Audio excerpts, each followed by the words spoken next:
Por isso, no trimestre, tivemos um lucro de 3,9 bilhões de reais, um crescimento de 3,2% frente ao trimestre anterior, e uma queda de 40,1% frente ao primeiro trimestre de 2019, devido principalmente às despesas com provisões, que atingiram 8,9 bilhões de reais.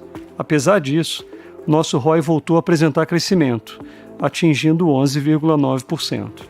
Vocês sabem o quanto o segundo trimestre foi desafiador, mas a sensação que temos hoje é que o pior já passou. O pior mês parece ter sido abril. Nesse sentido, nossos economistas melhoraram nesta semana a expectativa de PIB, agora para uma queda em 2020 de 4,5%, uma melhora significativa considerando a projeção anterior de uma queda de PIB de 5,9%. Para 2021, mantivemos nossa expectativa de um bom crescimento de 3,5%. Focamos ainda mais na redução e controle de riscos com mudança no mix de clientes de produtos. O trimestre mostrou um crescimento na carteira de crédito expandida de 0,9% sobre o trimestre passado e 14,9% na comparação com o segundo trimestre de 2019, com destaque para o segmento de corporate, que cresceu 4,5% sobre o trimestre passado. A carteira de pequenas e médias empresas caiu 3,6% e a carteira de pessoas físicas caiu 1,3% no trimestre. Neste caso, muito em função das linhas de cartão de crédito, veículos e crédito pessoal. O destaque positivo ficou com a linha de crédito imobiliário, que cresceu 6,2% no trimestre, com a manutenção de uma demanda firme e crescente. As captações tiveram um forte crescimento de 15% sobre o trimestre anterior e de 39% na comparação anual. Apresentamos também um desempenho sólido da margem financeira, com crescimento de 15,1% ao ano, com forte recuperação da margem com o mercado em função da melhora dos mercados em que atuamos e a manutenção de um sólido crescimento da margem com clientes de 8% ao ano, em função da expansão do volume, mais que compensando o efeito negativo do mix, com mais crédito de grandes empresas e o efeito negativo dos spreads, causado principalmente pelo tabelamento do cheque especial em 8% ao mês a partir de janeiro. O índice de inadimplência de 90 dias fechou o trimestre em 3%, uma queda de 70 basis points no trimestre. O índice de inadimplência fechou abaixo do primeiro trimestre em todas as linhas. O índice de 15 a 90 apresentou também um desempenho similar, caindo em todas as linhas. Esse desempenho deve-se principalmente ao movimento de apoio aos clientes, com prorrogações e renegociações de crédito. Além disso, um volume significativo de baixas e cessão de crédito já 100% provisionados. As prorrogações totalizaram 61 bilhões de reais. Os indicadores desta carteira nos dão o conforto de que a maior parte dos clientes que prorrogaram vão pagar suas dívidas. O perfil dos clientes que prorrogaram é muito similar ao perfil dos restos dos clientes que não prorrogaram. Um exemplo disso é que 93% dos clientes que prorrogaram não apresentam histórico de atraso nos últimos 12 meses. Na carteira renegociada, as provisões cobrem 68% da carteira total, muito acima das nossas perdas históricas.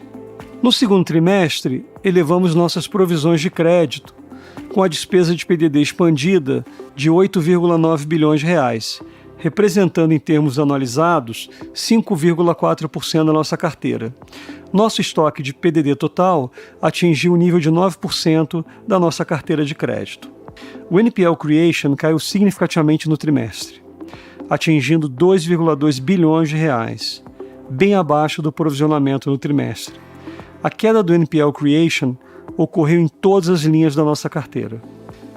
Considerando a queda do NPL e o reforço no provisionamento, nosso índice de cobertura de NPL por provisões atingiu 299%, comparado com 228% no primeiro trimestre. Trouxemos neste trimestre 2 novos indicadores que reforçam a visão de que a nossa carteira está muito bem provisionada.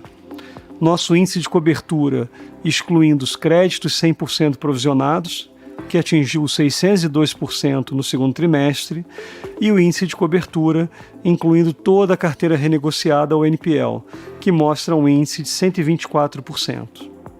A linha de receita de prestação de serviços mostra-se como uma das mais afetadas por essa crise, principalmente devido à queda na linha de cartões, cujos volumes foram fortemente afetados.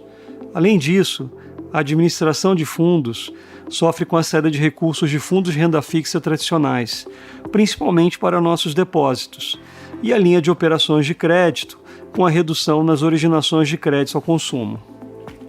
Por outro lado, apresentamos um ótimo desempenho na linha de custos, com queda na linha de despesas operacionais no trimestre de 5,5% ao ano e queda de 3% na comparação semestral. No trimestre, tivemos R$ 747 milhões em despesas com provisões para cenário adverso na seguradora, fora da linha operacional, que são consolidadas no banco na linha de outras despesas operacionais.